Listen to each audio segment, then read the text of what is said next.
Who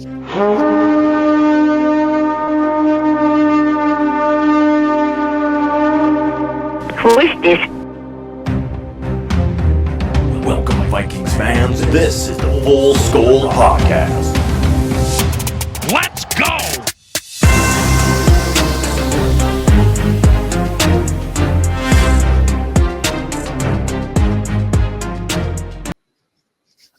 I'm going. Oh no, ad stage.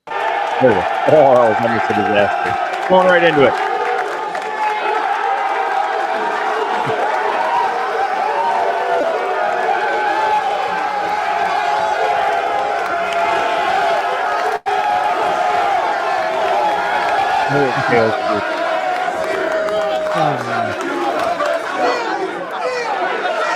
What is this? I got one game ball tonight. All right, I got one game ball for everybody in this room. You guys just finished your home season for now 7-1 this year. And we said we wanted to come back here and make this place what it needed to be one more time, which is these people going crazy watching you guys play football. All right, competing it out for 60 minutes every up we get. All right, I know I love watching this team play, but it's obvious to me there's a whole lot of people that love everything about this team. What you're made of, the fight, and more importantly, your ability to go finish a game just like we just did. All right, so everybody in here gets one of these. All right, but I want to talk about some folks. All right, this guy got off to a great start this year. All right, then showed up tonight, went for 5 for 81 yards and a touchdown.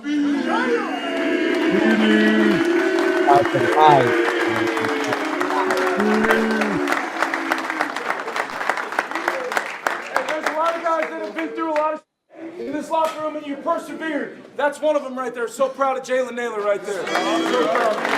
All right, speaking of another guy who came here with a purpose, overcoming more adversity than many, many of us in here. All right, Cam Akers went in the game.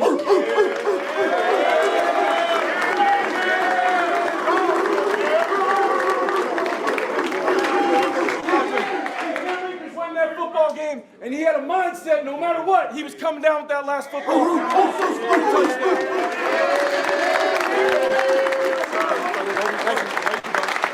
right, we had another runner grinding through, got a little sore in there. This guy just passed 7,000 career rushing in his career. He's one of us, Aaron Jones. This guy came back on home on the defensive side. All right, defensive side. He made a ton of tackles last week. Probably deserved the game ball last week. All right, he went out tonight and had 11 more tackles. A sack and a half in a TFL. Welcome back home for good, Blake Cashman. Another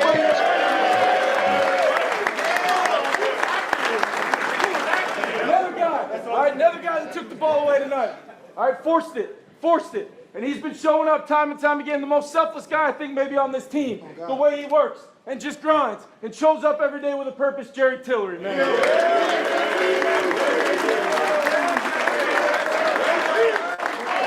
You guys already made this one special right here. But understand something. Your quarterback went 33 of 43 for 377 and 3 touchdowns. I'm not done. Just set the team record for most passing touchdowns in his first season with 35. Just set his career highs for passing yards and completions in a game when we had to have it. And most importantly, team record for most wins as a starting quarterback, 14. Hey,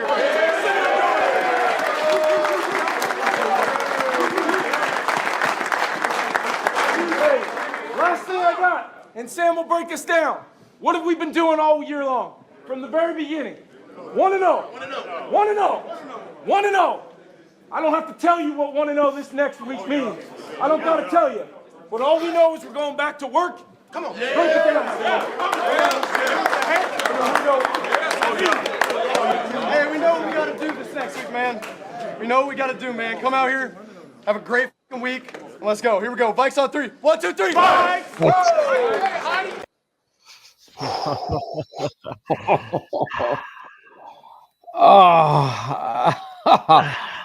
I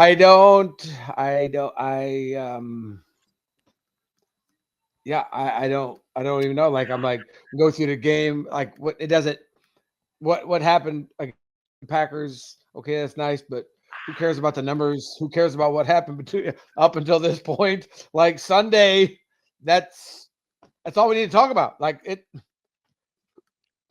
You cannot ask for anything more than what we have right in front of us. We swept the Packers, which in years past, in all of my fandom, we sweep the Packers.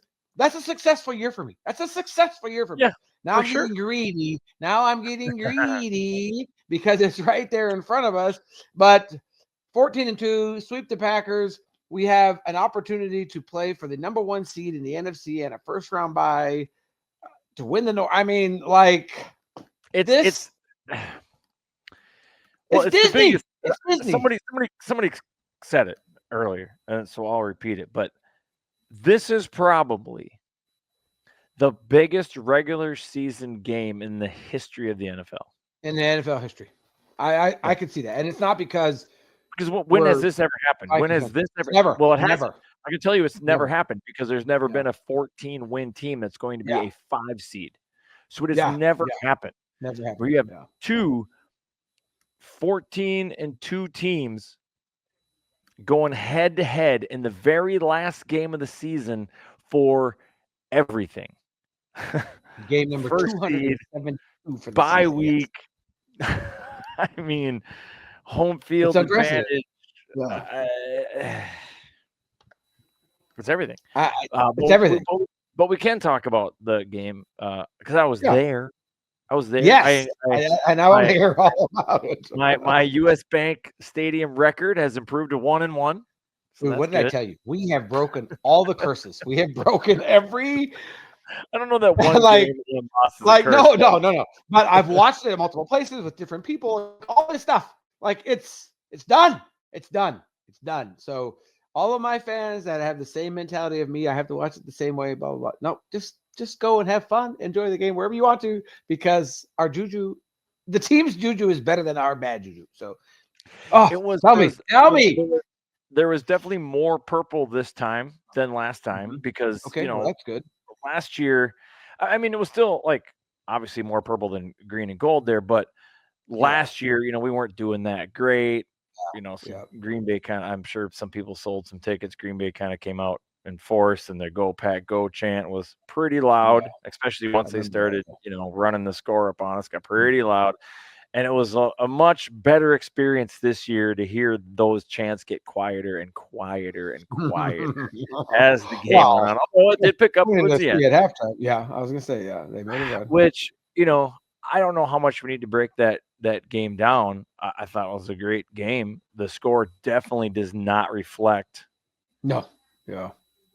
what actually happened. I mean, other than to say any freak number of things could have happened, and we actually could have lost that on like a field goal kick or something, which would have just been a crime against football when you look at the stats. I mean, we were finished with almost twice as many yards and time of possession and like everything across the board, like just absolute domination. And then right at the end of the game to have it like potentially slip away. But like you're saying, I was just never scared, and I understand going in that softer defense and let the team burn the clock up and come down. But, I've been thinking about this a lot, and I'm sure statistically it plays out, and it did play out because we did come down with the win. It did play out. So I know that's why coaches do it. It's not just the Vikings. It's every single team. You see it all the time, league-wide. So when you toward the end of the game, when that started to happen, were you able to recognize it on the team? Did you see like the secondary? Because it's hard to pick up from the broadcast feed. Were you able to recognize it for what it was, that they were way back, the secondary? Yeah, you can totally see him playing. You can see him playing way deeper, way softer. Just not giving up the quick score, right? So they're still giving up 15 yards. They're still getting first downs, but that's what you want them to do, because you want them. The more they're driving, the more first downs they get in that trash 4 minutes. That's more. You want to keep them in bounds. You want that clock to run. That's the whole point. That's why you're giving up those big plays.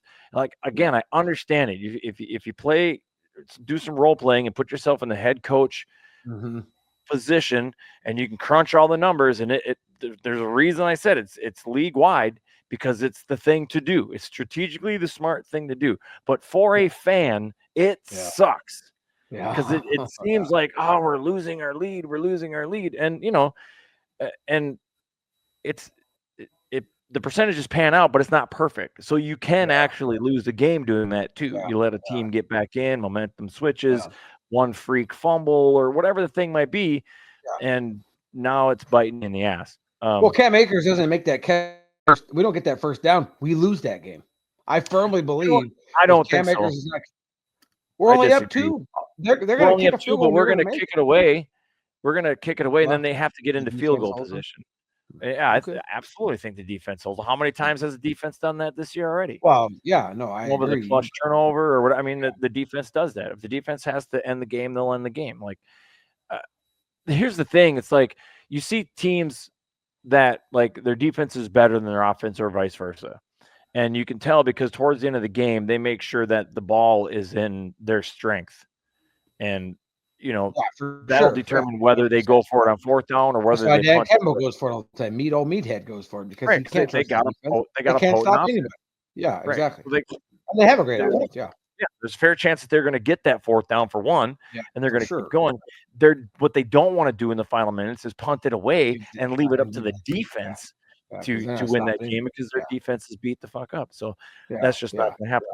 With the Vikings, I have equal faith in both sides of the ball.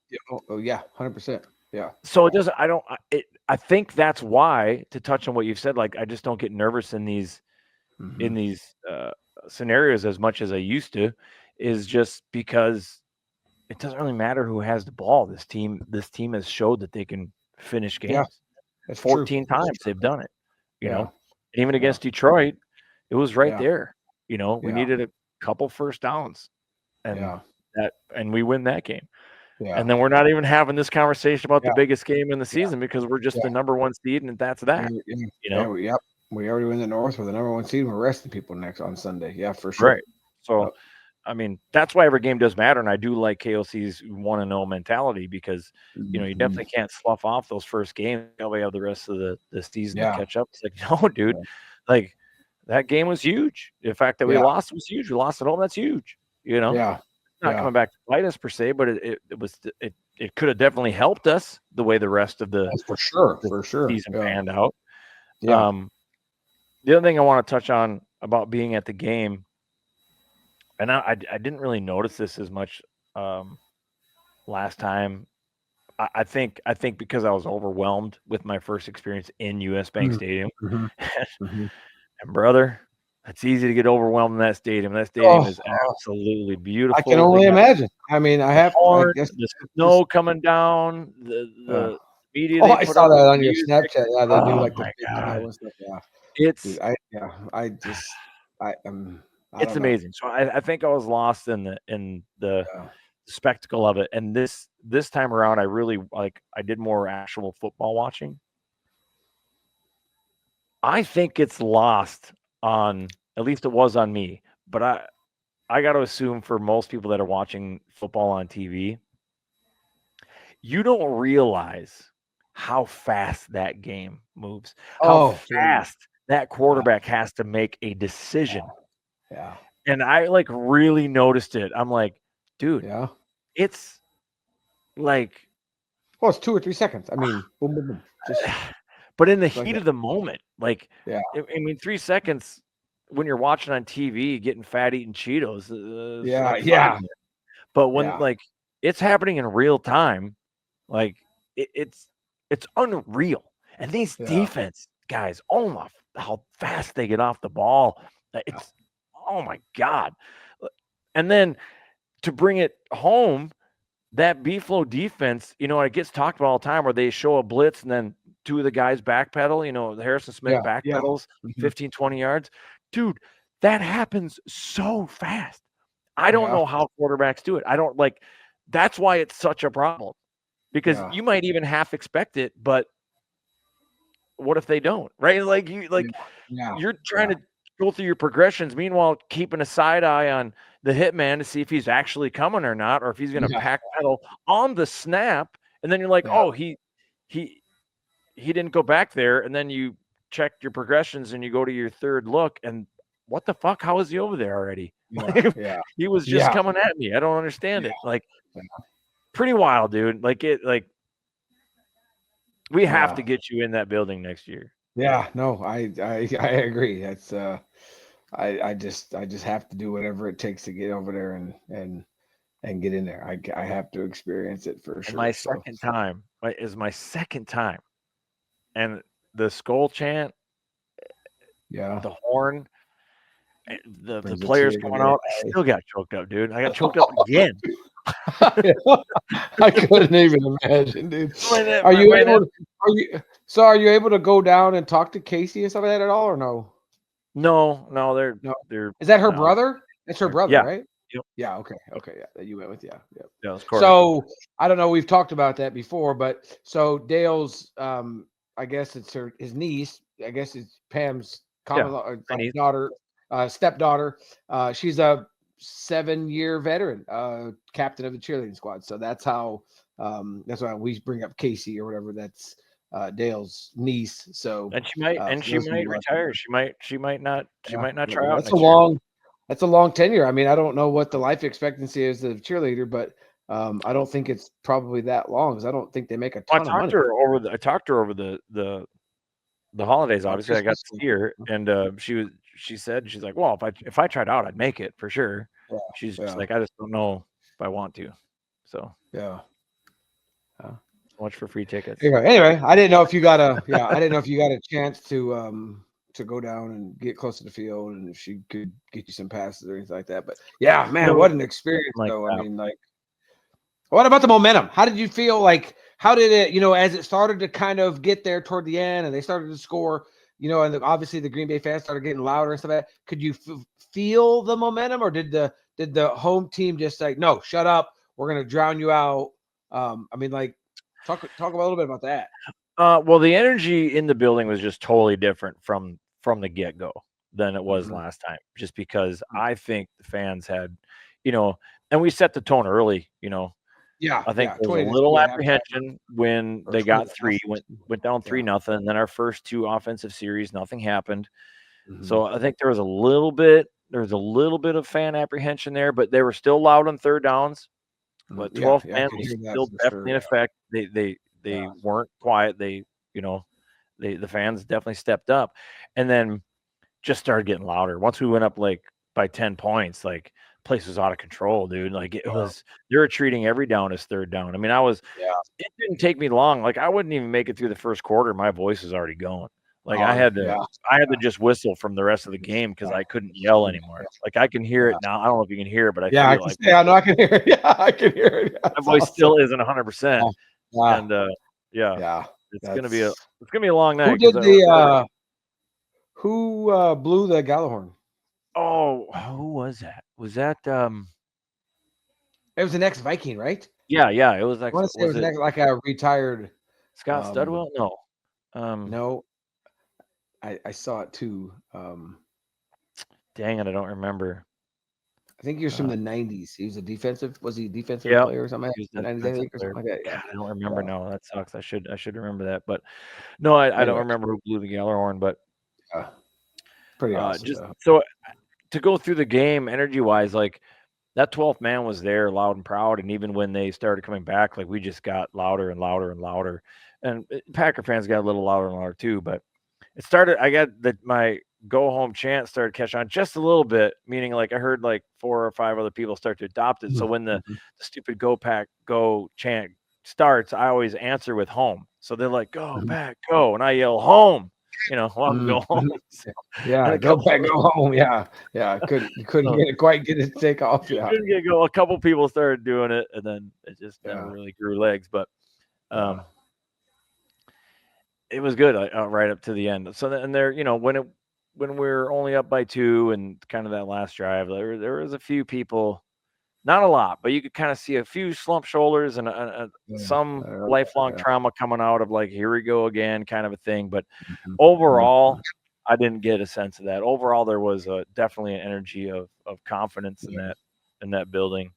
Yeah, that's awesome. And that bro. final play when he Yeah. caught that pass and we got that first down, the place just popped. I That's mean, just that was crazy. that, man. Yeah. Yeah, what a catch too. I mean, like, and Sam even talked about, yeah, that was a terrible pass. He's like, yeah, that was not was. good. I mean, that was an amazing catch that he, momentum's taking him the other way. He reaches back and catches the shoestrings and just enough to hang onto it, rolls over, and that seals it. Yeah, that was big. So I guess, as far as the game, I mean, Sam sets a career record with 377 yards. He goes 33 of 43, which is insane. He completed more passes than Jordan Love took. Jordan Love was 19 of 30 for 185 yards. He came in, the Green Bay Packers came in hot, scoring 30 plus points a game. Jordan Love had all these touchdowns, no interceptions, which he did not throw an interception again, which I was kind of hoping that he would. But still, I mean, totally outmatched by Sam Darnold, who is supposed to be, turned into a pumpkin, all this kind of stuff. Like I said, career high, 377 yards, 3 touchdowns. I saw a stat somewhere. Let me see what it was. A meme here. Not that one. Not that one. Not that one. Sam Darnold in this one says the month of December. Sam in the middle of December, 5-0 record, 1,436 passing yards, 14 touchdowns to 2 picks, a passer rating or quarterback rating of 115.0 on the average. Like, the dude is absolutely insane. I kind of wanted to do that. I kind of wanted to go. I just didn't have time. I kind of wanted to just go do an anonymous quarterback list. Just list yards, average, touchdowns, turnovers, all that stuff with no names on it, and then just like slowly start filling in the blank. And honestly, I don't know where Sam lands in that, but I know he's up towards the top. Yeah, and he's got to be top 5 for sure. Because I think he was tied with Lamar Jackson for one of those stats. I don't remember which touchdowns. I think he's like second in touchdowns or something like that, tied for second or something like that. Maybe. That. But it's like, it's just crazy when you hear all these sports shows and they talk about these other quarterbacks, and then they just like mention Sam Darnold as a throwaway, or like, man, I can't believe he hasn't turned into a pumpkin yet, or what, all the disrespect that he gets. And he's like, dude, he's right there. And here's the thing, and this is what kept ringing through my mind as we start jaw-jacking with Detroit fans and stuff like that. Dude, numbers don't lie. Yeah. That is a truth within the sports realm. Yeah. Numbers don't lie. Yeah, for sure. Yep. Can argue all you want to, but no pumpkining.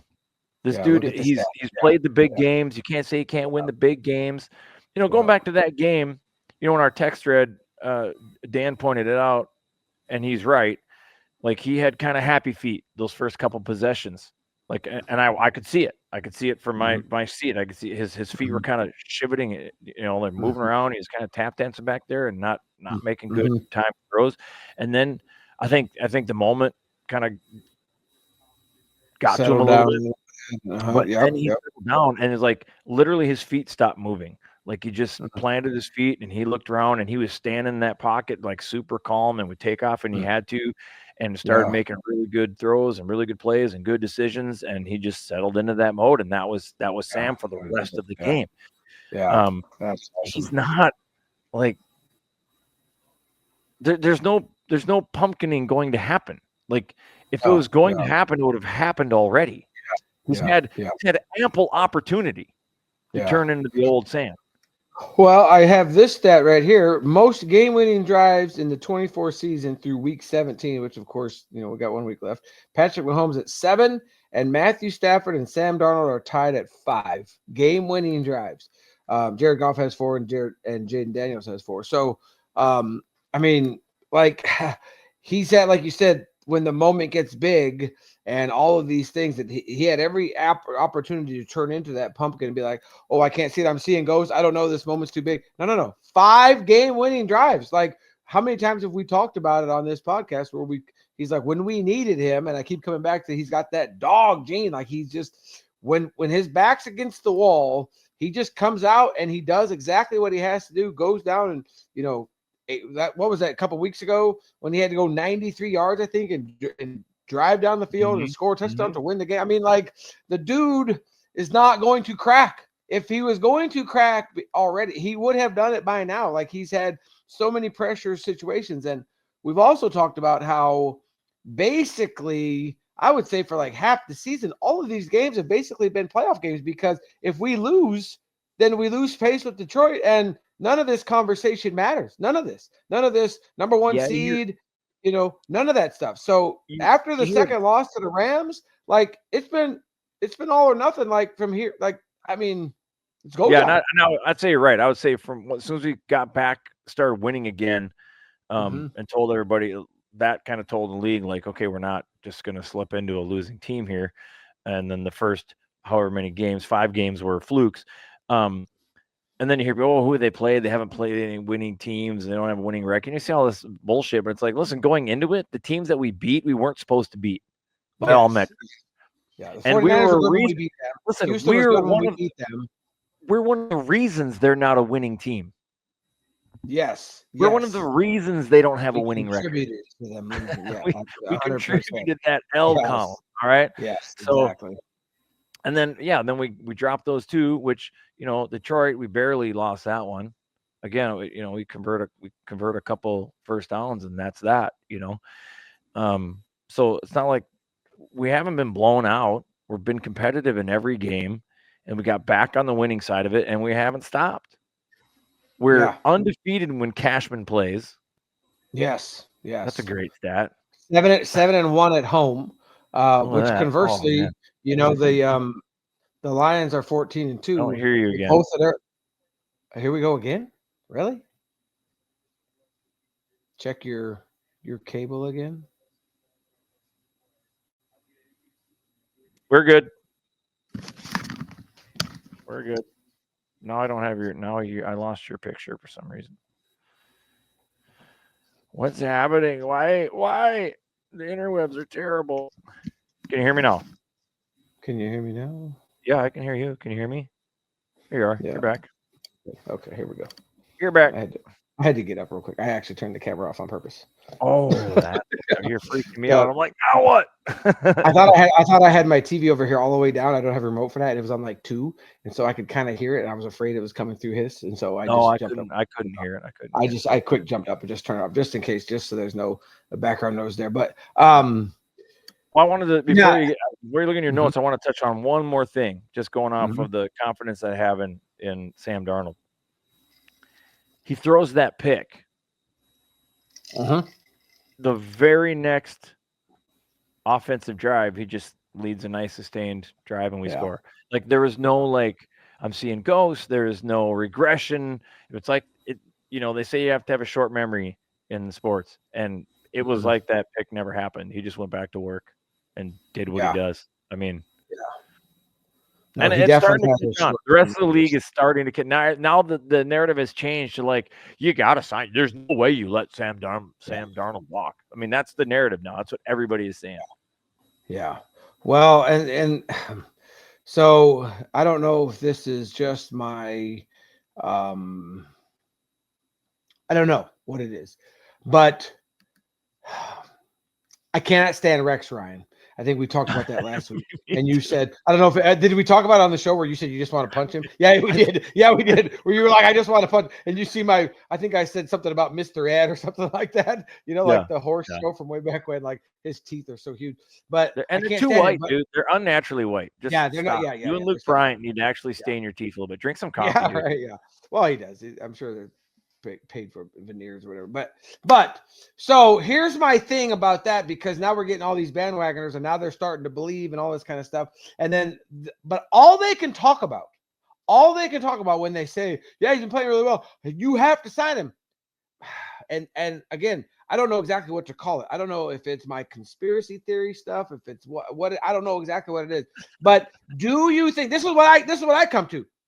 Is it their way of trying to add drama to a no drama team, a 1-0 mentality of, let's see if we can make enough noise about you have to Sam Darnold, you have to sign Sam Darnold, you have to sign Sam Darnold, to where it starts to filter in. I mean, I don't believe that it will, because I think obviously Kevin O'Connell has these guys, they had them locked in. But to me, it just seems like all these people that were so anti-Sam Darnold, and they're obviously anti-Minnesota Vikings, they always have been, they always will be, is that let's just talk about, oh, you better sign him. You have a quarterback controversy. You got this rookie, but now you got this guy. You better sign him. All this kind of stuff to be like, let's try to throw a wrench into their ointment. Let's try to throw a fly into their ointment and see if we can get them talking about, well, we better hurry up and sign Sam Darnold because he's playing great, all this kind of stuff.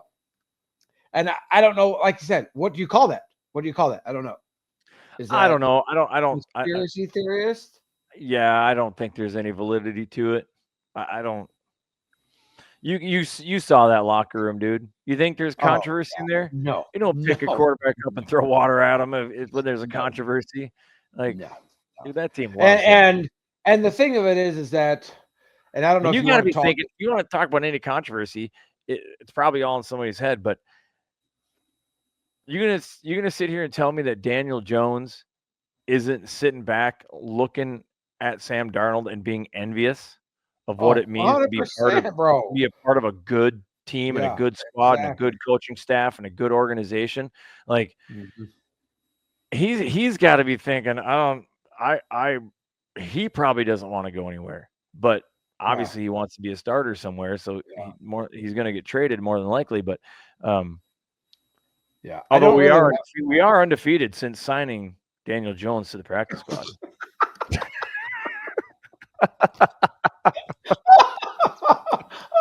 That is definitely a LeBron stat right there. There's no way. But now they did bring it up, and you know, with KOC's press conference, you always have to kind of read between the lines. Yeah, it's like you know, we've learned that over the last 3 years, 2+.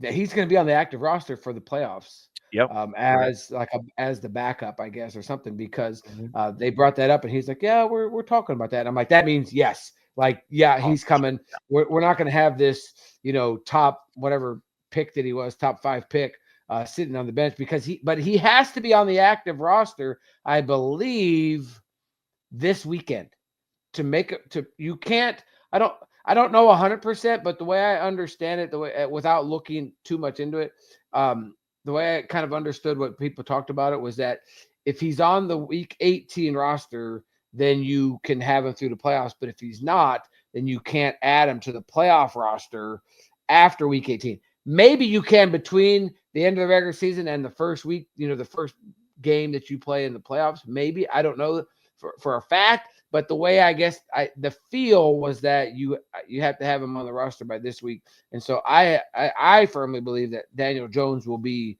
Nick Mullins will probably be pushed out, or I don't know if JJ's obviously not on the active roster. He's on the sidelines, though, I think, right? Have they showed JJ much on the sidelines? Yeah, he's in street clothes, right? He's not. I don't. Yeah, they never show him, dude. Yeah, I don't know that he can be there. I don't know that he can be there. Maybe he can, but I would say that's probably on purpose. I bet KOC doesn't want any sort of controversy. Like, I don't want cameras on McCarthy. I don't know that he can. I don't know that he can be there, though. I don't know that he can be there. I have no idea. I have no idea. I mean, I know there's guys on the sidelines that are hurt, that are in street clothes. So obviously, like Darisaw's not in street clothes on the sideline and all that kind of stuff. But remember last year, Kirk Cousins, when he came back, he was on the sidelines. Because he had a headset on in street clothes after his Achilles and stuff like that. So I don't know how that works. Like, who can be on the sideline if you're not, on the active roster? Yeah, I don't know if he was there. Whatever. I don't know. Or not. Yeah, I have no idea. Yeah, I don't know. They want him in headsets just to learn. Yeah, for sure. Yeah, get you a helmet or at least a headset. Yeah, and just listen to what's going on. The dialogue and stuff. But anyways, but I think that Daniel Jones will probably be there. I guess I really don't want to talk about it because obviously there's a lot. We still have a lot of games yet to play.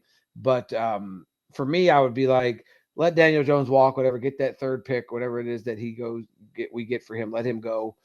Sign Sam Darnold to the franchise tag, which would probably be close to $50 million, because the franchise tag is an average median of like the top. I don't know if it's the top 10 or top 5 quarterbacks in the league or something like that.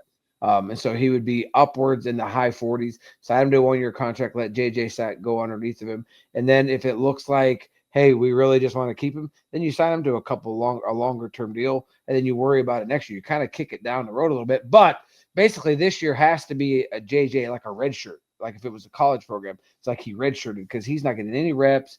We've talked about this. He's not getting any real live action. And so next year really has to be his rookie year. And so let him get some garbage time, the preseason, the squad, the practice squad team, going against the ones, getting some ones rep in practice and stuff like that. But then, you're still, maybe you're the backup, maybe you're the number 2. You know what I'm saying? Like, which would be fine with that. He's one snap away from going in the game. He earned a starting position. I mean, I don't know how you just. I mean, I agree whether we sign him or not, which I think we will, but I just don't. He's proved himself, but I also don't think he's an idiot, right?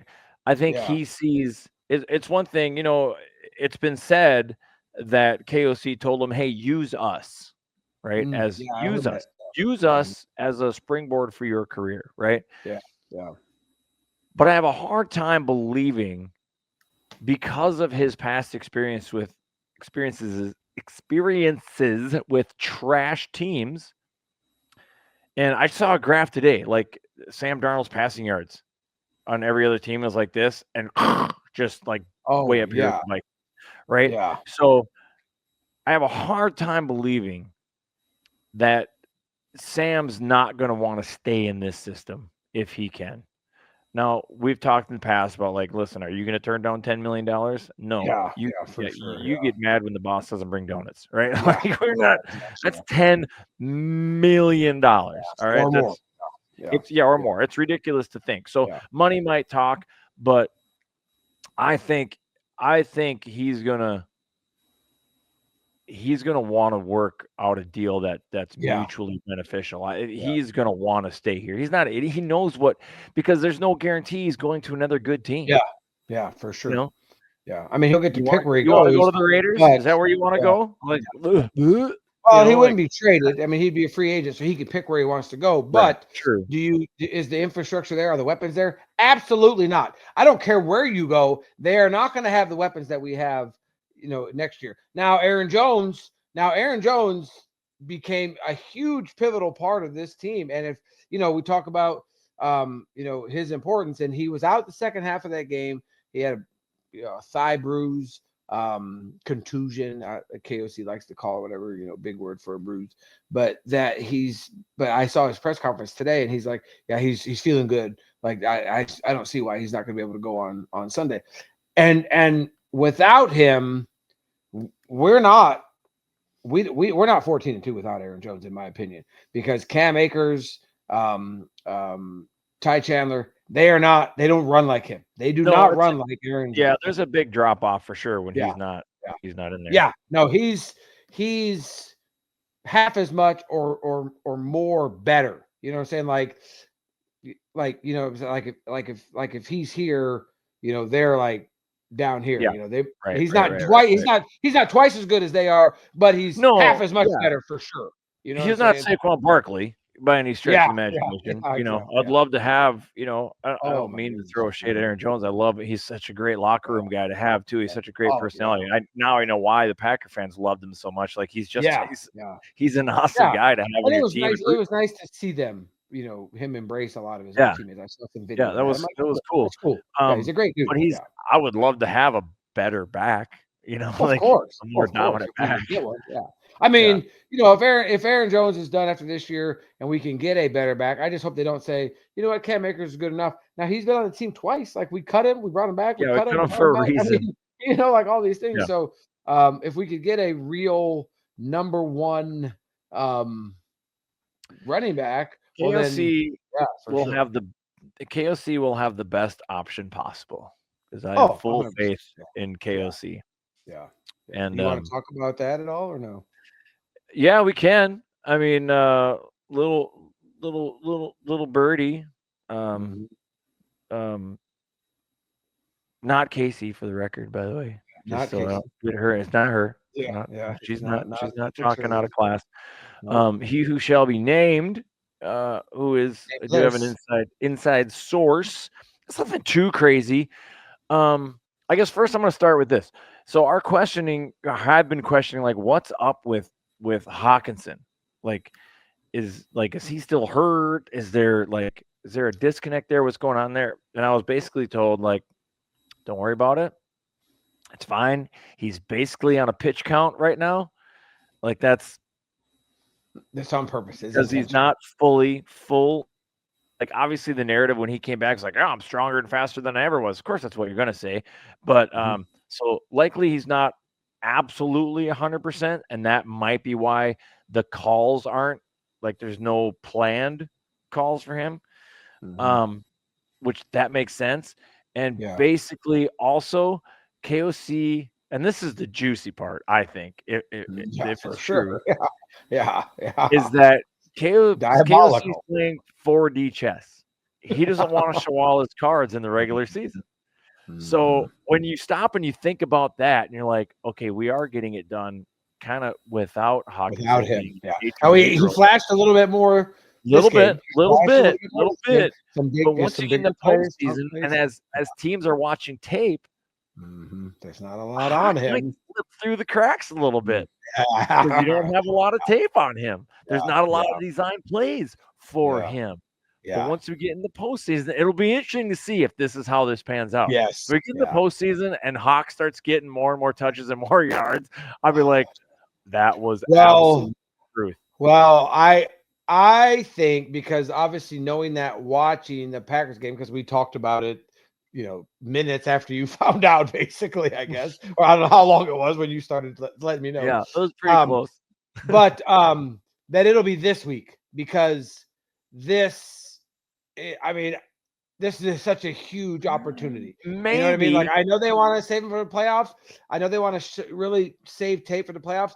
But if we can get the number 1 seed and sit at home, I think KOC, obviously, it's worth showing more of him, showing your hand more to get that, because the playoff teams, once they're in there, if we're not playing in week 1, which I firmly believe that we won't be, they're going to be so engulfed and consumed with the team in front of them. They're not going to be thinking about the Vikings until they get through, and the emotional toll and the physical toll of winner take, like win or go home kind of thing, like that's a thing. That's a real thing. And so that when they turn on the tape next week or 2 weeks from now, when they start planning for the Vikings and coming into US Bank Stadium, is it going to matter that much? But because he is the notorious KOC, I could see him using Hawkinson a little rope-a-dope, like starting out, like giving him some looks and then pulling back, because it's against his old team, right? So Meathead's probably thinking, oh, they're going to want him to get in the end zone, so we gotta give extra pressure to Hawkinson. I know he wants it bad. I know he wants bad. So KOC is going to use that against them. He'll probably put out it's going to look like Hawk's going to get it, and then he's look who Jordan Addison's opening the corner of the end zone. Exactly. You know what I mean? So or Aaron Jones out of the backfield. Totally see him using Hawkinson as a complete decoy. Yes. Get them believing that Hawkinson wants it bad, and that, like, we're gonna get this for Hawkinson, and 87's gonna get his against his old team, and it's a revenge game, and blah blah blah blah blah. But he's gonna use that against them.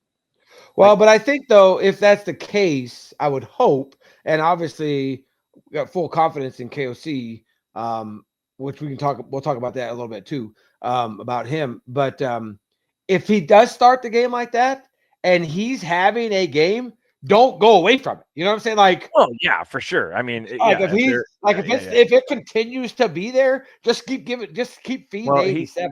KOC talks about situational football more than anybody. So yeah, if that's the way it's going, he's going to lean into it for sure. But I could see, like, game planning it, scripting it out, like, well, this is how we want it to go. He's going to have contingencies for sure. But all I'm saying is, obviously I'm not him, so I don't know. But I just feel like I could see him using that, like, some test plays. Like, okay, let's put a look that's kind of obvious that we're going to a tight end and see how they react, and then, like, if they overdo it, like, yeah, that's they're keying in on that. And they don't want that to happen. So we're going to use that against them. We're going to give them those looks. This is this play, which looks like a tight end play, but it's actually an out route, a go route for JJ or something, or Naylor or whatever. So, or Munt, like that's, or not. Yeah. I mean, or Josh Oliver, like one of our other tight ends, so that's the thing. We have so many weapons like at his disposal. It's just, it's crazy. And their defense just they're not going to be able to stop us. So I'm super excited to see what our defense does against them, because they are a good offense. Obviously, I think I saw a stat today that Matthew Stafford's like first, and I don't know how many categories in second. I mean, like the dude's going off, but he has to, because that's the only way that they win. And now, being right here in the Lions Den, and I've been stirring the pot on purpose. People are starting to get tired of me. They're like, just sure you're the only one talking. I'm just like, dude, this is so much fun. Like, it's so much fun. Jinx it. Don't jinx it. It's just so much fun. It's just so much fun. And then I put this post about you pull the carpet out from underneath. I'm like, I don't know why you guys are so worried. Like, this is an easy win for you guys. Like, I saw that. We're a 6-game projected win. Like, man, this is easy money. Like this, I know it's for a lot, but come on, guys, you guys should smoke us. We don't. There are some delusional fans out there, though. I heard a video today where the guy referred to, he was like, it was one of those things like, I can't believe we have to root for the Pack, because they're playing the Vikings, and he's like, go Pack, go, like, which I think I did a similar once. I mean, I get that, but at the end they were just like, this is what you get. Try to root for a poverty team like the Packers. What did you just say? A poverty team like the Packers. What did you just say? I think how many championships do you have? Who's the poverty team? Are you kidding? Did you just say that out loud? Are you serious? Who's the most famous Packer coach? Oh, Vince Lombardi. What is the Super Bowl trophy? Yeah, the Lombardi trophy. Like, I don't like saying good things about the Packers, but you can't call them a poverty franchise. Yeah. Well, dude. When you're a team that is just now experiencing some success after 30 fucking years, shut your mouth, dude. Pick your like. I'm okay with the shit talking, but oh my God, like, don't say absolute ridiculous shit. Like, have a little bit of history behind it. I mean, you gotta have something to stand up. You can't just like totally bluff and then talk as like, I beat you. As you turn the cards over, you have nothing. I beat you. No, I have trip aces. You got nothing, bro. Like, you got a pair of threes. What are you talking about? Yeah, no, and that's the thing. The team that's been just waxing the floor with them for decades is a poverty franchise. I know. What does that say about you, dude? Yeah, yeah. No, and that's the thing, is that I'm seeing it more and more, and I've talked to a few people, guys that I work with, and they're like, dude, I'm scared. Like, I don't want to see Minnesota come in. I'm like, I know you don't. And you can see it in all of their threads. You can see the, bang your chest. They're terrified. They're terrified, and you can see right through it. It's the guy that gets in your face in the bar, because the last thing he wants is to actually go outside. Yes, square up. You want to go outside? So he's going to puff his chest up even more, act even more aggressive, because he's like, I got to scare this guy off, because if this actually goes where we got to fight, I'm screwed. Yeah, exactly. Yeah. So, here's the thing for me, and I don't want to say that it's like pathetic or that I feel bad for him, because I want to beat him in the worst way, especially where I live here. And you're in enemy territory. But they don't know any better, and they don't know how to come off of this, because they've never won anything, so they don't know how to be a good fan and say, hey, good job. They don't know that, because they have been trashed for so long, that all of this winning and having people talk about them and being the number one seed, all year long, they're saying, oh, the Lions are the number one seed, they're the best team in the NFL, blah blah blah, all this kind of stuff. They've never heard that in their lifetime. Our buddy Stan, I suppose, when I posted that, he was like, come on, dude. Like, I'm 50 years old and I've never had anything to root for. Like, come on, man. I'm like, you're right, dude. I'm sorry, man. Enjoy your time, Yeah, I said basically that thing on another thread too. And as fans, like, we can de-escalate. And I kind of did that on one of the TikToks. I commented, I gave my little jab, but then in the back of it, I was like, hey, in the end, it's going to be a tough game. Like, I'm just excited for it. Like, this is the biggest game ever, regular season game ever. Yeah, like, that's awesome. And I go, and I put in there, I'm like, listen, Detroit fans have a lot to be excited about. Like it's been tough to be a Lions fan for a long time. So like, yay you! Like I can't give you my where they were back support. at the games. They were I can't back give you my full support, and then I'll end it with like, I know we can agree on this. The Packers suck. Yeah, we all hate the Packers for sure. Yeah. Right, exactly. We have that in common. The enemy of my enemy is my friend. It's my friend. Yeah, for sure. Yeah. And that always softens it, and the guy comes back and he's like, "Yeah, absolutely, fuck the Pack, right, blah blah blah." You know, it'll be a NFC good North, game for best sure. And then division like football, it just softens it, you know. Yeah. So I do that too. I jab them as far as I think I can until they start to get really. You can see they're starting to eat it, and I just pull the brakes. You know. Well, like, I mean, the thing is, it's all fun. It's all fun. You always do have the historical scoreboard. You know. Yes. I don't like using it too much because that's like already the Packer fans. Well, that's what the Packers always do. Well, how many awards, how many trophies do you have? Blah blah blah blah blah. I'm like, oh, does that matter? Does your past record help you get? Does that increase your seed this year in the playoffs? No, I don't think it does. So we're talking about this year, my guy. Like, we're not talking about having to debate about who's the best franchise over time. That's not that's not what we're talking about right now. We're talking about playoffs right now. Yeah, playoffs. No, playoffs. No, I agree, but I don't want to. And that's why I don't really use that. Like, dude, look at the record. I mean, we talked about it a little bit, like our record compared to theirs. Okay, I get it, but that was the Detroit of the old, like, and we talked about that last year. I remember last year when I was telling you about that, I'm like, dude, this team's different. You're like, no, the Lions will be the Lions. They're going to do the Lions, but they didn't. They made it. I mean, they did in the end. Dan Campbell really just. I mean, he just. I think they're gonna Lion again. I really do. Yeah, they will. The defense is just not there. And everybody that I talked to, like, I'm off work today and tomorrow for the holiday. And I went this morning and played pickleball. A bunch of Lions fans, of course, they jumped on me because I'm stirring all this pot on Facebook and stuff like that. And we talked about it, and they're like, our defense is so. And and you can use that as an excuse if you want to. That's fine if that's what you want to do. But don't run your mouth so much, knowing that your defense is decimated. You can't stop anybody. And it's just a fact. Like, your defense is just decimated. I mean, look at our team last year. What did we finish last year? Yeah, we were riddled with injuries last year. Yeah. Riddled with injuries. Quarterback, starting wide receiver, Hawkinson was out, for second half of the season. I mean, like, all of these things. Everybody. So, it happens. It happens.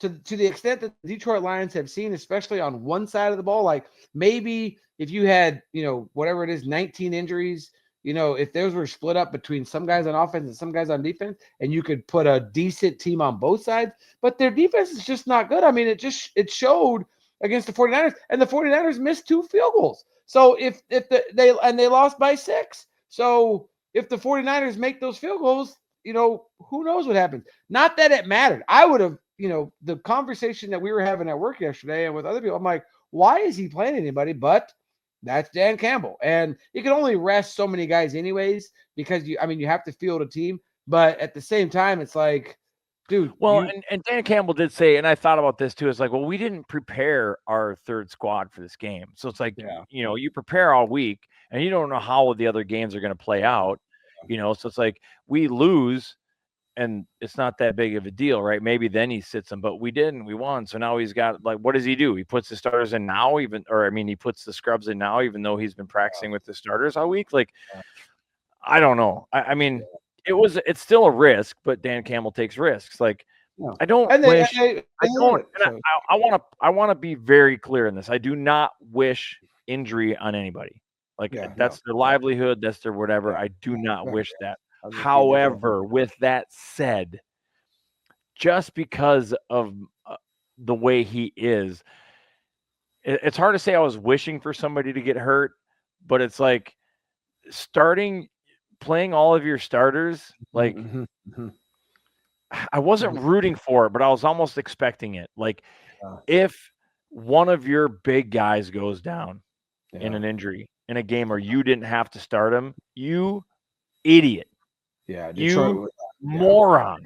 That would have been your season. Goff goes down. That's it. That's it, dude. You're done. Your other running back, Gibbs goes down. Amon-Ra goes down. You're done, dude. Yeah, you're done. You're done. You're playing with fire. And okay, that they made it through. No injuries. good for you. I mean, it's still a short week. I would have sat him just for that, like get some rest. There's a quote from him floating around like we're a tired team. Yeah. Well, of course they are. I mean, yeah. I mean, they've been fighting. I think he tooth and probably nail said just that. in these games. He probably said that in the vein of why next week is so important, so we can get that week of rest. But you're not wrong, you know. So I mean, that's the thing. Like, I think some of that is a little bit of a hyperbole when they're like, "Oh, they're on a short week." It's one day.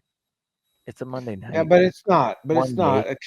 KOC even mentioned it this morning on his press They do conference it today. 5 hours. That he was like, I was in the office this morning. No, he was talking to PA. I think he was on what is it, 9 to noon with PA, and I was watching that before we went on, before you and I started recording, and he was like, I was in the office when they were like touching down, you know, from coming home from that game. I was already back at the stadium or at TCO, you know, working on game plan as they're touching down, coming home from their Monday night game. So, you know, then, I mean, yeah, you can sleep on the plane, but how well are you sleeping on the plane? How much rest are you getting? So you know, you're that's not a up good walking around. that's a good segue and a pivot back to my inside info. I'm gonna go back to that. Yes. So the other half of this, speaking of KOC, and like we've been given Kwesi his flowers, and Kwesi might not deserve those flowers. So from what I picked up is that, and this just makes KOC even more impressive, that basically, and we kind of alluded to it long time ago, where like things are getting done in spite of Kwesi, like KOC is kind of taking a role. We talked about basically the feeling in that building is that KOC is basically also a shadow GM, and the reason he hasn't been already signed to an extension is because he's doing double duty and he wants to get paid for it. He wants to be rightfully compensated for it, and I say pay that man. Sure. Pay that man. Yeah, because if he's really in control and he's the one in control of the puppets, all of it, pulling the strings, and basically he tells Kwesi, like, this is the guy I want. Here are my numbers. Make it happen. Make it work, right? Make it happen. And all he has to do is go in there and negotiate or whatever and do the nerd number stuff. You can do that with any GM, right? Yeah. So I guess with that said, I wouldn't be super surprised if down the road Kwesi gets the axe, but also now that I just said that out loud, I'm thinking, well, why? Yeah, why? Yeah. Why even give teams the idea that things aren't going the way you want them to, and just like keep him as the face of the GM, right? Let him get flowers from other people, maybe undeservedly so, but keep the shadow GM thing going. If it's working, if it ain't broke, don't fix it, I guess is where I'm going with that. Like, well, but now, but what that brings to my mind, though, Kwesi is just not loved in that building. He's just not, apparently. And but with that being said, full confidence behind KOC. Full confidence. Yeah. What that brings to my mind, though, is would Kwesi stay? I mean, would he want to stay knowing that he's really not doing the job that he's there for? Okay, you're crunching the numbers. I think he's already done it. But you know that you're a puppet to the head coach. Like, would he stay and knowing that he's really not what he's I think he's already done it. I think he's already done it when he had that, I don't know if it was a press conference or just somebody got him in an interview or whatever, when he was like, hey, I came in with this idea that I was going to do this Moneyball thing and it didn't work out, so I had to change my ways. I think he's already like, dude, it's a perfect job. Why wouldn't you want it? Yeah, no, for sure. KOC's making you look like a rock star, and all you have to do is handle the paperwork. Fucking keep going, dude. Like, keep going. It also goes back to what we talked about, how KOC is, he's titled the players coach, and he definitely is that, but he's not afraid to chew ass, right? You saw that in the receiver. And so I think there is a side of KOC that we don't see, and that KOC works very hard, and the organization works very hard to make sure that we don't see. I think that dude is a verifiable, certified gold stamp USDA bulldog, dude. I think when it comes down to it, this dude gets shit done. Yeah. I think he is an alpha of the alphas, but he knows, like, he's so good on the microphone. And this is one thing, like you listen to the PA thing or you watch those videos. Honestly, I don't like watching those because he never says anything. He never says anything of merit. Like he talks he to talks PA like more than anybody else. But he talks to PA more than anybody else. He talks like a politician, and he's so good. And that's not a dig. Like, he's so good at it. Yeah. A reporter last week was trying to get to him about, like, how you've done it, and I know you talk about, like, being 1-0 and all this stuff and blah blah blah. Like, he tried goading him in, and KOC just got this little smirk on his face. He's like, one game at a time. It's like, you're not baiting me in, dude. Like, do you think I'm an idiot? Like, it was so funny. Like, in that moment, I could see him. He was just like, oh, you silly reporter. Do you really think you're smarter than me? That is so adorable that you think you're going to get me on a gotcha moment right now. That's adorable. You're so cute. No, one game at a time. And he's just like, the dude's Batman. With prep time, he's Batman. He's Bruce Wayne, dude. I'm telling you, with prep time, I don't know that anybody can beat him. And that's why going into this game is so monumental. And I'll even eat some of my words a little bit. Like, it is important that it is a short week for Detroit, and we have a full week to practice and to plan. Hell, by flexing it to Saturday night gives us a few more hours. Or a Sunday night. It gives us a few more hours. And I firmly believe that you give KOC enough prep time, he can put a scheme together to beat any team in this league. And you give us a week? You give us a bye week? Bro. We're winning the first game for sure. I don't care who it is. And so if we get and we can win the NFC Championship, and we do go to the Super Bowl, because there's always there's a gap there between 2 weeks. You're giving KOC 2 weeks to scheme against his opponent? Bro. Well, you would need it because you've never even, like, you're not even looking at the AFC. So, but this is where now. Well, unless you're playing the South, we played the AFC South this year, so we got some dirt on them already. Yeah, it won't be the South. It won't be the Texans. We haven't. No, it's not gonna be the Texans. It'll be the Bills, which of course I keep seeing the Super Bowl that everybody wants is the Bills or the Vikings. 2-0-4 teams. I mean, like, I don't know that I want to see the. I don't know. I want to see Josh Allen, but since you brought up two comments, we're already over an hour. I need to wrap this up. So. And I know you have other things that you want to say, so I'll try to make this short. On that, like, what do I want to see? I'm really torn because part of me agrees, like, dude, a Vikings-Bills, like a battle of the curses would be great because somebody's breaking the curse, and then somebody's going to be all alone as the losingest team ever, and that scares me, to be quite honest, as a Vikings fan. Of course it does. Of course it does. Seems like that's like the most Vikings fan thing ever, to be honest. Exactly. So that does terrify me. But also, the Vikings could be propelled to, like, hero status if we're the team that prevents the three-peat of the hated Kansas City Chiefs. So it's like, I don't know which one I want more.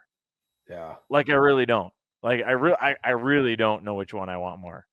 And if we want to put on the tinfoil hat conspiracy theory, just looking at the colors of the Super Bowl, there's a lot of red in there. So that means that it's supposed to be indicative to both teams that play. I don't know if there's any purple in there, but the team, I think, I could have this wrong, but I think the team with the most color actually ends up losing. So because there's so much red, Kansas City would lose. If that theory holds true. If I have that right. I could be wrong. Somebody's probably losing their mind right now listening to this. I think that, but last year, wasn't it wrong? Wasn't there purple? Yeah, it didn't pan out last year either. But I will say, Matt Groening from The Simpsons did have Sam Darnold holding up the Lombardi, and I have way more faith in him than I do any of these. Yeah, for sure. Bro, Bro, seriously, so- if this pans out and fucking Sam Darnold hoists that Lombardi trophy, Matt Green needs to be studied by science. He needs to be investigated by the government. The dude is a legit time traveler. I'm not is it the Lombardi or was it MVP? It was the Lombardi trophy. It was? I'm pretty sure. Or was it Sam Darnold No, holding the MVP? I think it was the Lombardi trophy. Lombardi? Okay. Yeah. The Simpsons have called a lot of things. A lot of things. So A lot of things. I'm not. It is kind of scary. It is a little bit scary. That scene with like Trump and all the other leaders. Yeah. Around that big Zone, glass crystal ball thing, dude. That's creepy as fuck, dude. Yeah, like, it is like, a little bit. What? Yeah. How did you guess that? Like, yeah. You're right. It could be time travel. It could be Doc. 10 weeks ago, he puts that up of Sam Darnold. Like, what? Yeah. What? That's crazy. So okay. So a couple things, I guess. Just like I said, wrap it up. I know we're well over an hour, but they're so exciting.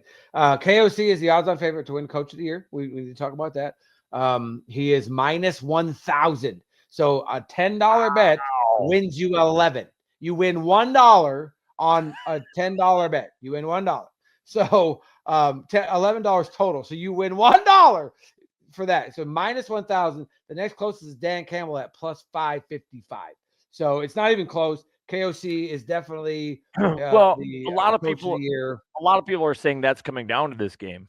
That depending on who wins this game is also going to win coach. Yeah, I don't think it'll matter because we're projected a 6-win team. I mean, the Lions were favored all year, all offseason. They're the juggernaut. They're the team to beat. They're going to the Super Bowl, all this stuff. So Coach of the Year, to me, it's not – okay, I get it that the Lions have had a lot of injuries and they're still fighting. That's the caveat is the injuries. Yeah, but a 6-win team and now you're fighting for the number 1 seed. You're already in the playoffs. All of these things, like that's coaching. That's coaching. And to take Sam Darnold from where he's been to turn him into what you've turned him into, that's coaching.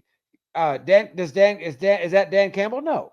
I mean, their secondary is beat up. Their defense is beat up. They're giving up a ton of points and they're scoring a ton of points. And that's how they're winning their games, by the offense. That's not coaching. That's the players that he has. That's the players that he had last year. They're not doing anything different than they did last year other than giving up more points because their defense is decimated. If he was a better coach, then you would think that would be different. But anyway, so as of right now, per FanDuel, Kevin O'Connell is the betting favorite at minus 1,000. So I don't know. Again, I don't know how you don't pick. I don't know how he doesn't win. Like, not only were we not projected to be good, but you have Sam Darnold the whole time. He hasn't done anything with any other team. He shows up just like that graph we talked about: passing yards, Vikes. Like that's coaching, dude. That's coaching. That's coaching. Like, that's coaching. And there is an argument like, okay, well, how does what's his nuts from the Kansas City Chiefs? How does he not get it? It's Andy like, well, Reid? but you expect him. You expect that from him. Yeah, Andy Reid. You expect that from him. Nobody expected this from Sam Darnold. Like, no. I think if you compare it, do you think Andy Reid gets this level of production from Sam Darnold? And I don't know that you do. I don't know. Nobody has labeled him as the quarterback whisperer. There's a reason KOC has that title. Yeah, for sure. Like what he has done. Yeah. Like his win-loss record with 6 different quarterbacks now, whatever it's been, like something fucking ridiculous. Like that's coaching, dude. That's coaching. That's coaching.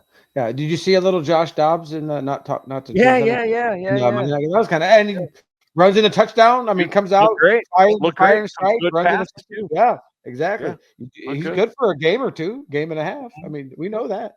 Anyway, so Kevin O'Connell's great for a backup. Kevin O'Connell's the odds-on favorite to win the Coach of the Year. As long as we're talking about betting and stuff like that. The Super Bowl odds are it just said cash out suspended. $573 and some change as of it went up to 500. $573. I was expecting 400. It went up to 500, huh? 573. I thought that I looked at it last, like right after the game, and it was like over 6.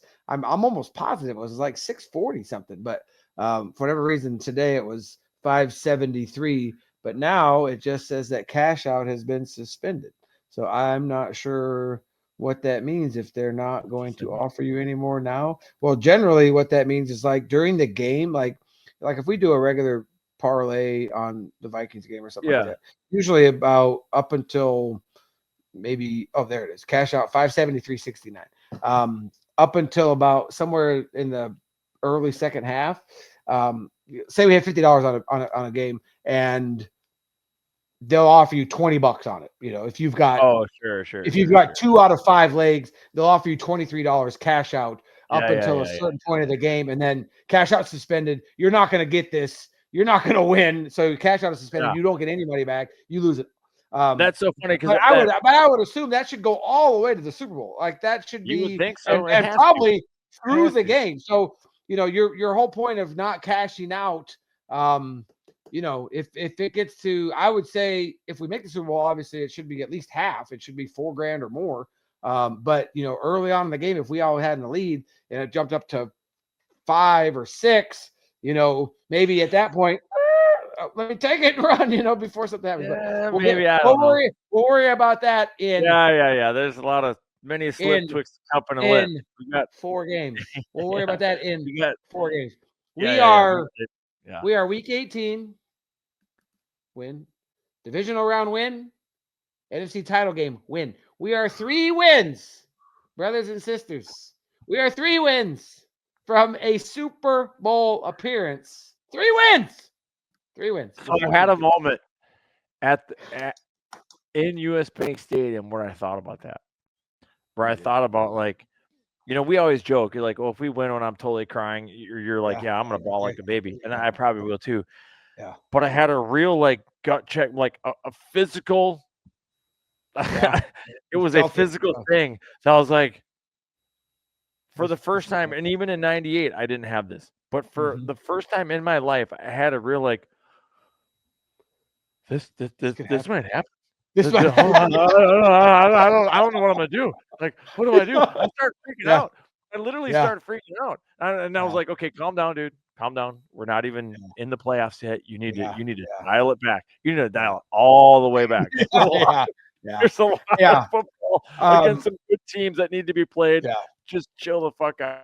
But I had a visceral reaction to what happens if we win? I don't know what to do. I'm not prepared for this.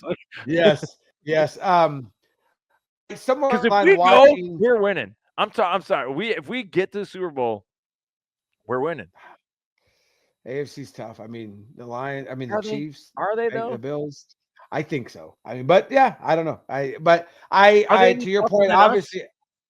No, they're not. No. I obviously was not in the stadium. I've never been to US Bank Stadium. So if anybody wants to throw a little into the Venmo to get Mr. Camaro to the US Bank Stadium, that would be amazing. Here's the deal. Sir Death, I'm going to tag you in this. Homeboy, I've already made up my mind that when I win my $8,000 from that Super Bowl win, that I'm earmarking a weekend for you to come here and we're going to a game. We're going do the whole thing. Just pick which game you want to go to. But I was watching some of these shows, and they're saying, the Vikings are a real Super Bowl threat, and it hit me too, kind of the same way. Like, wait a minute. This could happen.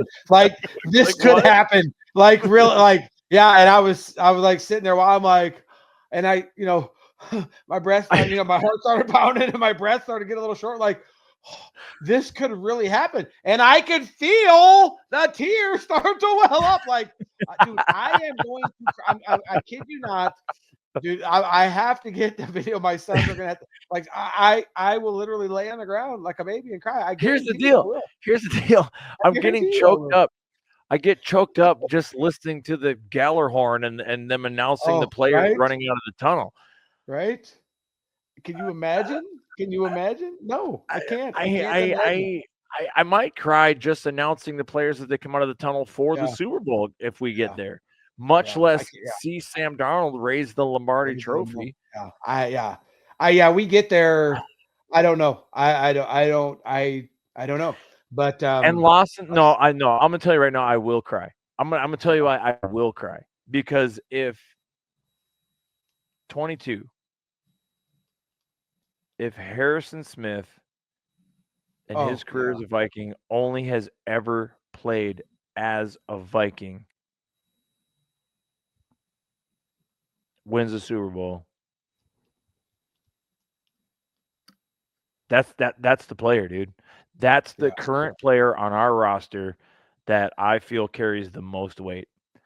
If that dude finally, because he's right there with us, he's played his entire career. Yeah. He saw the ebb and flow. He's been close before. And if he finally gets it, when he gets the mic and somebody puts a camera on him, it's over for me, dude. It's going to be over for me. Yeah. That's it. Yeah. It's over. No doubt in my mind. No coming back. I'm going to miss the next 5 interviews because I won't be able to see. Yeah. I have to go back and watch it. And can you just imagine watching all of that all year long in the off season? I mean, I wake up every day just with a smile on my face, knowing that we're the Super Bowl champs. Looking at my record. Also knowing, and I'll say this, and this will be my closing comment, and you can pick yours. I will also, if that happens, but like I said, we got this whole year. This is my hot take. This will be one. I won't say many, but this is going to be one of a few that this will be the first one of the Vikings dynasty. And I firmly believe that because I have that much confidence in KOC. Yeah, I agree. And our coach and our shadow GM, who is KOC. I agree. It's kind of like, a couple different comparisons like that, like Michael, when he didn't win for the first, they won in 91. He came into the league in 94. And so, or in 84. And so it was 7 years before he won his first title. And once he won 3, took a couple years off, won 3 more. Are we going to go like that? Are we going to go straight, Packers? I don't know about that. But same thing kind of like with Phil Mickelson. Phil Mickelson as a golfer, he was always, for the longest time, he was the greatest player to never win a major championship. He won on the PGA Tour, never won a major championship. When he won his first major, I think he won like 4 in the next couple years. Like, it just kind of broke the seal. So we are the winningest franchise in NFL history. I saw a stat the other night when they were showing that game. We are the winningest franchise in major sports history. Oh God, baseball, not even basketball, football, hockey, all the big 4 in the United States. We are the winningest the winningest team in major sport history to be this good and never win a title. That's going to change, whether it's this year or very soon after that. I know we're way running out of time. I wanted to go through our picks. I went down. I said I was going to go through all of our picks. So week 1 and week 2, we did not do picks. We did not do picks, and we did not do the YouTube. We just did it on Spotify. Correct. But we did not do picks. We just picked wins and losses. And I think maybe we picked the 49ers game as a loss because we were on the road. No, we were at home. Anyway, so week 3 started with the Texans. Obviously, we won. It was 34-7. I had 24-13. You had 20-17. So really not very close. Week 4 against the Packers. The game was 31-29. Obviously, we won. I had 28-10. You had 31-17. So you had 31, but you missed it by 12 points on their score. Coach, week 5, the Jets in London, 23-17. I had 27-17. So I was off by 4 points. You had 28-16. I think I remember that week you want to do the same as me, but you just don't want to do the same as me. So you went, you went 28-16. 28-16. Week 6, we had the bye. And then the Lions, we lost 29-31. Of course, we picked wins. I had 34-17 and you had 24-13. Neither one of them was really even close, obviously. Anyway. And then we didn't do the Rams. That was a short week. I think you were traveling or something like that. So we have no picks for the Rams. We lost that game 30-20. Week 9 against the Colts, it was 21-13. I had 33-17. And actually, you had 33-17 as well. That one you did go with me. So we were way off on that one. The Jags, the next week, we didn't do it again. That was kind of the same thing because I remember we lost to the Rams. We were like, sorry, we didn't mean to not do one. No, You were busy. Yeah. Yeah. Mhm. And the Jags, somehow we couldn't do it. I had something going on every night or something like that. And so we missed out. Week 11 against the Titans, 23-13 on a win. I had 20-10. You had 28-10. So that one wasn't too bad. Bears, 30-27 at home. No, that was in Chicago. That was obviously a win. 34-13. You had 28-12. Not too close. Not too good there. Arizona at home, 23-22.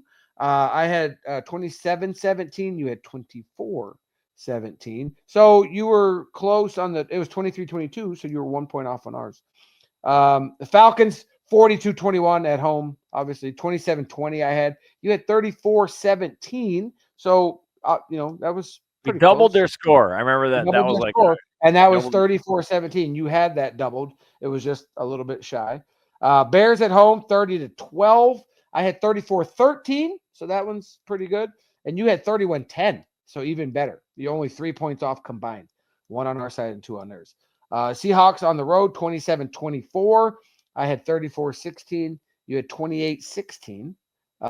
We had the same 16. And then last week, the Packers, 27-25, obviously another W, 9 in a row, the longest win streak in the league this year. I had 34-24, and you had 30-24. So you were pretty close on that one too. You were just 4 points off combined, 3 on ours and 1 on theirs. So, well, I has 1 on theirs too, but anyway. So yeah, I mean, for this week, predictions for this week. Obviously, we win. We come to Detroit and we win. It definitely going to be a close game. The scary thing is that Will missed a couple extra points. A couple field goals. I'll give him the 57. I know they've talked about his distance and how he can really bomb them. But the 57, okay, it's 57. That one's a poke, and it was on target. It was just short. But the 51 that doinked off the upright, that was just kind of a bad miss. So hopefully that doesn't get in his head. Hopefully he has a good week going forward, and he's gets right on track. Because I think it's going to come down to that, and I think we need some. He needs to have some momentum and a good headspace going into the playoffs because how many times does it come down to a game sealing or game winning field goal? So I am going to go. They cannot stop anybody. We can stop them. They're going to score some points. I'm going to say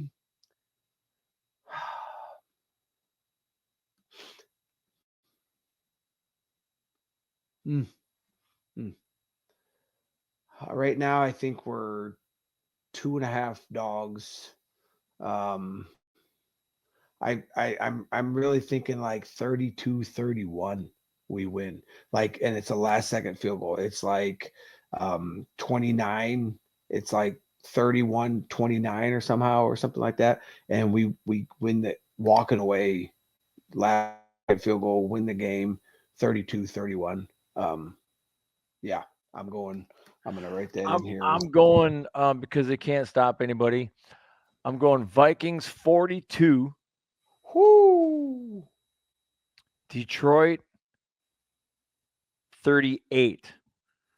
With the majority of that being garbage points, just like the Packers got.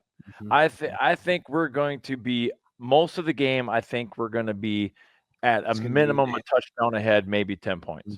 Mm-hmm. And Detroit is always playing catch up. I like that. Because we're way better than the Niners. Our defense, for sure. Our defense is just so good. And their defense their offense is really good. So they're going to test our defense, and our pass defense is not that great. So we're going to give up. Goff's going to get his. St. Brown's going to get his. So they're going to score points. But I think it's going to be 98-esque. We're going to get more points, and our defense is just that much better, and they're going to eat. There's going to be 2 interceptions at a minimum. 2? I was going to say 2 turnovers. I was going to say an interception and a fumble or something like a strip sack. And an interception. There's going to be 2. There's going to be 2 turnovers. Yeah. I will say this as my hot take and my stand on my box, and I promise you this: Jared Goff will not start this game 18 for 18 or whatever it was that he started against us last game. Brian Flores will not. That defense, and whether it's him, his scheme, it's the players, they are not going to let him just cook and get in a rhythm like that. They are going to come after him. They're going to get some pressure on him, and they're going to make it very hard on him. I say that he is an incomplete in the first series. Like I will say we did not, and maybe Green Bay's O-line is just that good. I honestly don't know. But boy, we did not pressure Jordan Love very much. Well, they are that good. And here, I was going to say that too. I'm glad you brought that up because we sacked him 3 times. Going into that game, the whole season, he's only been sacked 11.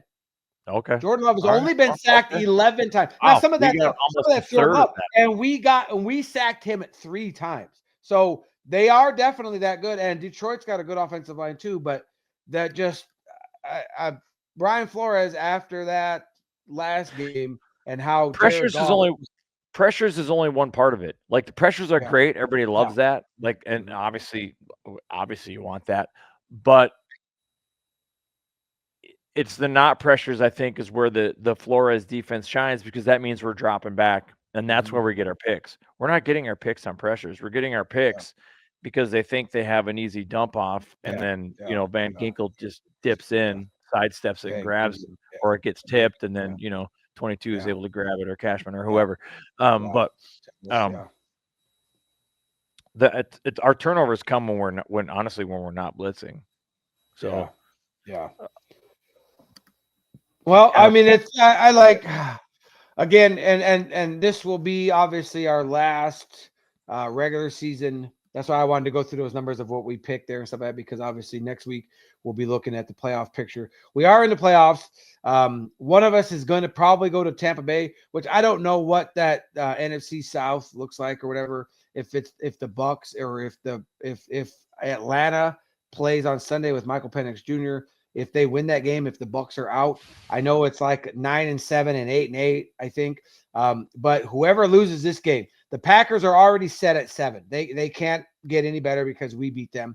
So the Lions and the Vikings, one of them is going to be 1, one of them is going to be 5, and either we're going to go to the Tampa Bay or they're going to Atlanta. The upset I want to see, and this might seem counterintuitive to a lot of people, would be against Philly, because honestly, they're the only other team I really think gives us a run for our money. Yeah, well, and honestly, I'm not even that scared of them, though. Like, I really don't. I have full confidence in this team.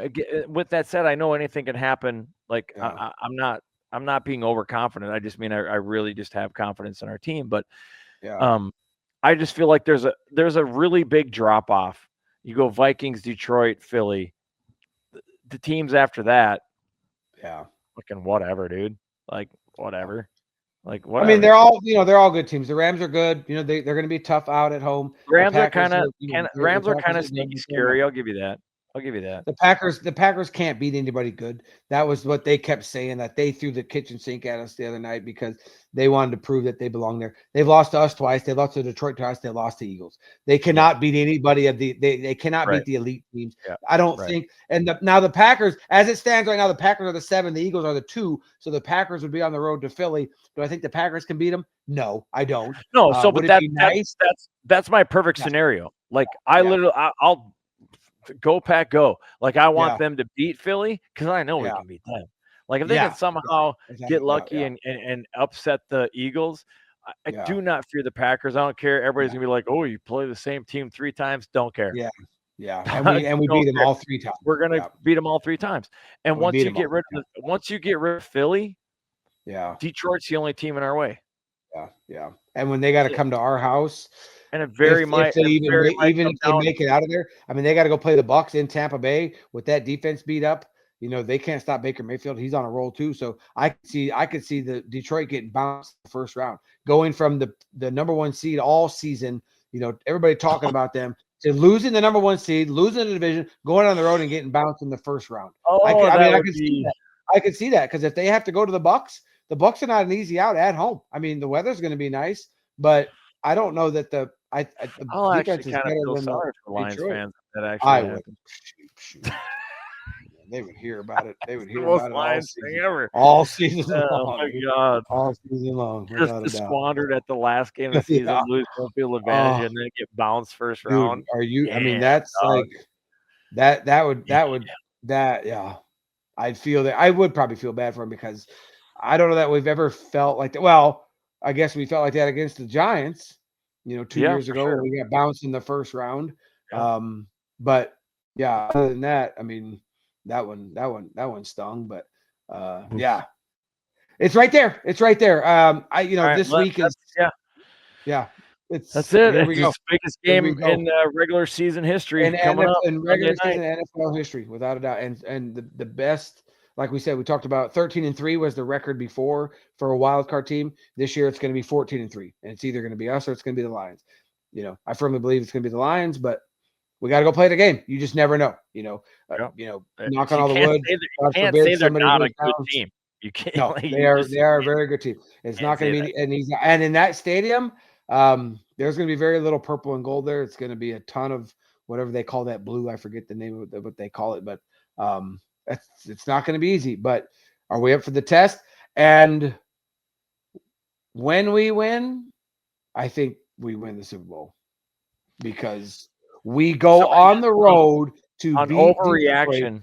Overreaction Monday with Eisen and whoever, Rich. Yeah. That was his co-host's take. He's like, whoever wins Sunday night wins the Super Bowl. That was his Overreaction Monday. He might not be wrong.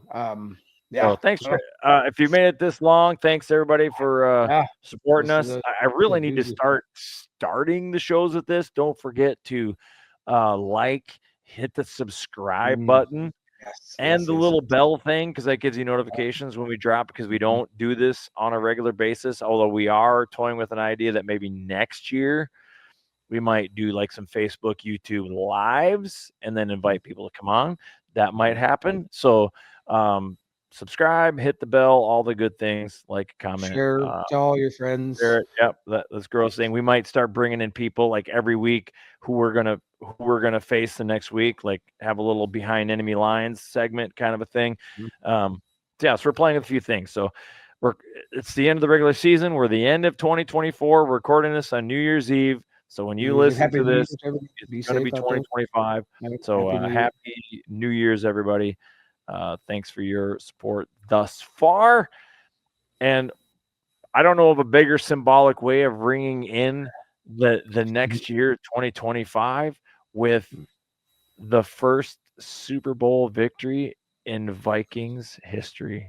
The start of a new era, the start of a new dynasty under the second coming of Bud Grant. Like it parallels have been drawn by, like, they kind of even look alike. Like KOC could be his grandson, like for a younger Bud Grant. Yeah. Really? I haven't seen someday, 50 years in the future, Vikings jerseys will have KOC patches on them because he will be a legendary champion, winning coach. CMI. And I tell you guys I love you. I mean it from the bottom of my heart. And that will never change. I will ride with this group until they don't let us play more games.